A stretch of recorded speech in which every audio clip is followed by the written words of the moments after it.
السلام علیکم، میں ہوں معظم البھٹی اور آج ہمارا ٹاپک یہ ہے کہ انسان با اختیار ہے یا بے اختیار۔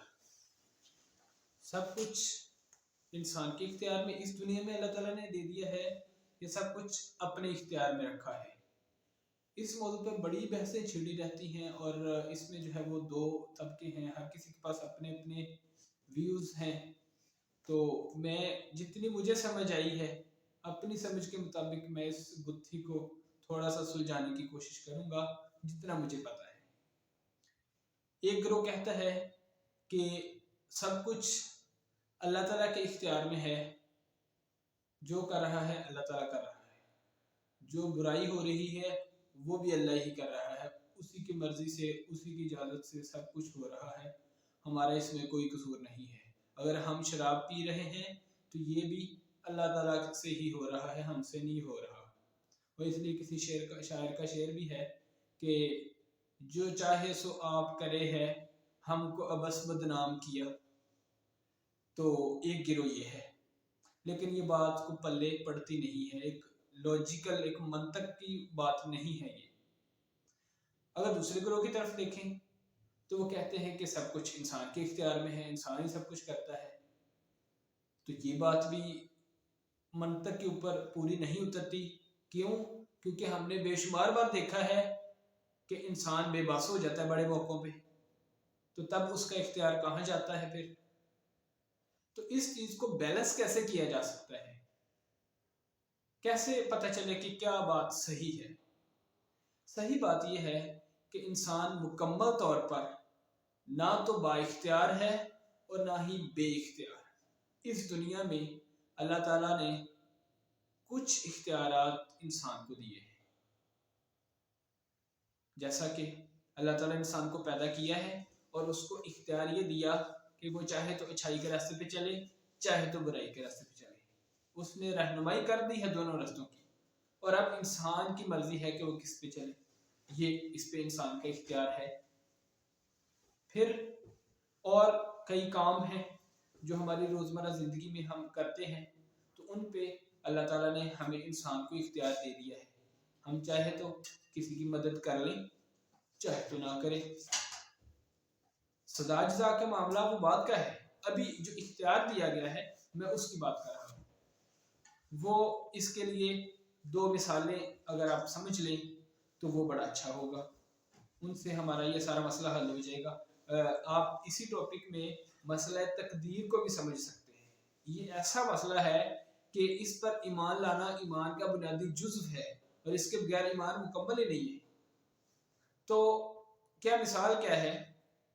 فرض کے طور پر فرض کریں کہ ایک اسٹوڈنٹ ہے، وہ کلاس میں پڑھ رہا ہے، اس کے ساتھ اور بھی طلباء پڑھ رہے ہیں، تو استاد پیپروں سے پہلے ہی بتا دیتے ہیں، ایک استاد بتا دیتا ہے جی فلاں بچہ نا فیل ہو جائے گا، وہ اپنے کسی کاغذ پہ لکھ کے رکھ لیتا ہے، پیپر ہوتے ہیں، رزلٹ آتا ہے، بچہ فیل ہو جاتا ہے۔ کیسے فیل ہوا؟ اس نے پہلے دیکھ لیا تھا کہ یہ پڑھتا تو ہے نہیں، جب ٹیسٹ ہوتا ہے تب بھی اس کا 0 نمبر ہوتا ہے، آتا جاتا اس کو کچھ ہے نہیں، تو اس نے اندازہ یہ لگا لیا کہ اس نے فیل ہو جانا ہے، تو وہ فیل ہو گیا۔ کیا وہ استاد کے لکھنے کی وجہ سے فیل ہوا ہے؟ نہیں، وہ ہوا اپنے کارناموں کی وجہ سے فیل ہے۔ لیکن استاد نے کیا کیا تھا؟ استاد نے ایک اندازہ لگایا تھا، استاد نے ایک بات کہی تھی، کیا دیکھ کر؟ اس کے جو اعمال تھے اس کو دیکھ کے۔ بالکل یہی پروسیجر، یہی سینیریو تقدیر کا ہے۔ جب اللہ تعالیٰ کو پتا ہے کہ فلاں بندہ کا انجام یہ ہونا ہے، جیسا کہ استاد کو اس بچے کے بارے میں پتا تھا کہ فلاں بچے کا انجام یہ ہوگا، اللہ تعالیٰ کو بھی ہر بندے کے انجام کا پتا ہے، اور اگلے لمحے کا بھی پتا ہے کہ اس نے آگے کیا کرنا ہے۔ کیسے پتا ہے؟ کیونکہ وہ اس کا اندازہ ہے، جو ایک ٹیچر ایک انسان ہو کے اس کا اندازہ ہو سکتا ہے، تو اللہ تعالیٰ کا تو مکمل علم ہے۔ اور پھر اس اندازے کو عربی میں قدر، تقدیر کے الفاظ سے یاد کیا جاتا ہے۔ یہ عربی کی آگے بڑی وسیع تفصیل ہے، میں اس تفصیل میں نہیں جا رہا، مجھے زیادہ علم بھی نہیں ہے۔ تو اسی کو تقدیر کہتے ہیں۔ اور ہاں، اس میں سب سے اہم بات یہ ہے کہ اللہ تعالیٰ کی جو تقدیر ہے، اللہ تعالیٰ کا جو اندازہ ہے وہ 100% درست ہوتا ہے ہمیشہ۔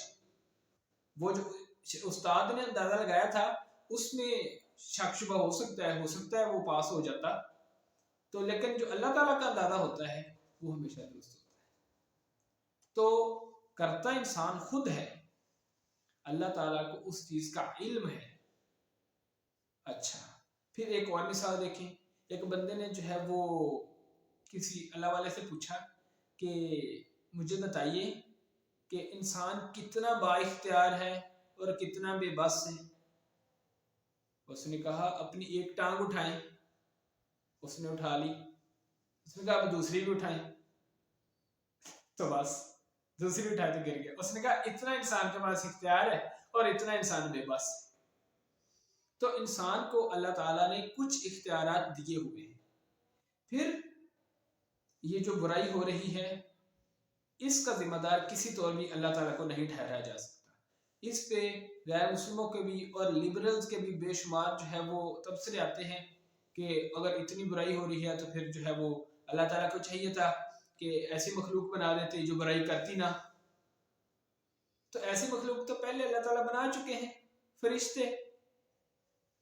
جبکہ انسان کو تو اس لیے بنایا کہ یہ اپنی مرضی سے اچھے کام کرے، ان میں تو وہ فنکشن ہی نہیں ہے برائی کا۔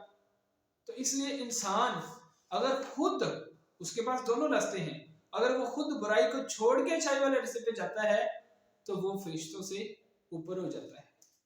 کسی شاعر نے کیا خوب کہا ہے کہ فرشتے سے بہتر ہے انسان بننا، مگر اس میں پڑتی ہے محنت زیادہ۔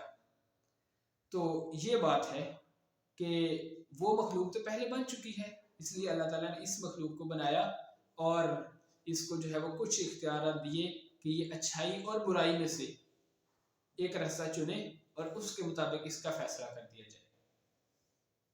پھر اس میں یہ بھی ہوتا ہے کہ اگر اللہ تعالیٰ کے پاس اختیار ہے تو پھر ہم کچھ نہیں کرتے، سب کچھ اللہ تعالیٰ ہی تو کر رہا ہے، ہم کچھ نہ کریں۔ یا پھر دوسرے لوگ کہتے ہیں کہ اللہ تعالیٰ نے سب کچھ ہمارے اوپر ہی چھوڑ دیا ہے، سب کچھ ہم نے ہی کرنا ہے، اللہ تعالیٰ نے کچھ نہیں کرنا۔ نہیں، ایسا نہیں ہے۔ اس کے درمیان اپنی چیز کو بیلنس کرنا ہے، اور وہ کیا ہے؟ جناب محمد رسول اللہ صلی اللہ علیہ وآلہ وسلم کی حدیث۔ وہ کیا ہے؟ ایک صحابی نے پوچھا کہ اے اللہ کے نبی، میں اپنے جانور کو باندھوں یا اللہ پہ توکل کر کے اس کو کھلا چھوڑ دوں؟ فرمایا اعقلھا وتوکل، پہلے اس کو باندھو پھر توکل کرو۔ مختصر سی حدیث ہے لیکن ہمیں بہت زیادہ باتیں سمجھا دیتی ہے۔ کیا؟ کہ جتنا انسان کے بس میں ہے، جتنی اس کی طاقت ہے، جتنی ہمت، جتنی وسعت ہے، وہ کام وہ خود کرے اور اس کے بعد والے معاملات اللہ تعالیٰ پہ چھوڑ دے۔ اکثر انسان ان کاموں میں بھی پریشان ہوتے رہتے ہیں جو انسان کے بس میں ہوتے ہی نہیں ہیں۔ اس میں سب سے بڑا مسئلہ روزی کا ہے۔ کسی بندے کی روزی تنگ ہے تو وہ پریشان رہتا ہے۔ اللہ کے بندے، روزی تمہارے پاس میں ہے ہی نہیں تو تم اس بارے میں کیوں پریشان ہو؟ تم اس بارے میں پریشان ہو جو تمہارے پاس میں ہے۔ تو کیا کرنا چاہیے کہ جتنی انسان کی ہمت، طاقت ہے، اس کے اندر اس کے سکوپ کے اندر جو کام آتے ہیں وہ انسان کو ہمت کر کے خود کرنے چاہیے، اور پھر اس کے علاوہ جو اس کے اوپر کے کام ہیں اس کو کہے کہ یا اللہ، میری جتنی ہمت تھی وہ میں نے کر دیا ہے، اب آگے کا کام تیرا ہے۔ میں نے کسی کو پیغام پہنچانا تھا وہ پہنچا دیا ہے، آگے اس کے دل کے اوپر اثر انداز ہونا اور اس کو ہدایت دینا، یہ یا اللہ تیرا کام ہے۔ میں امید کرتا ہوں کہ میری یہ باتیں آپ کو کچھ فائدہ دے سکیں گی۔ السلام علیکم ورحمۃ اللہ وبرکاتہ۔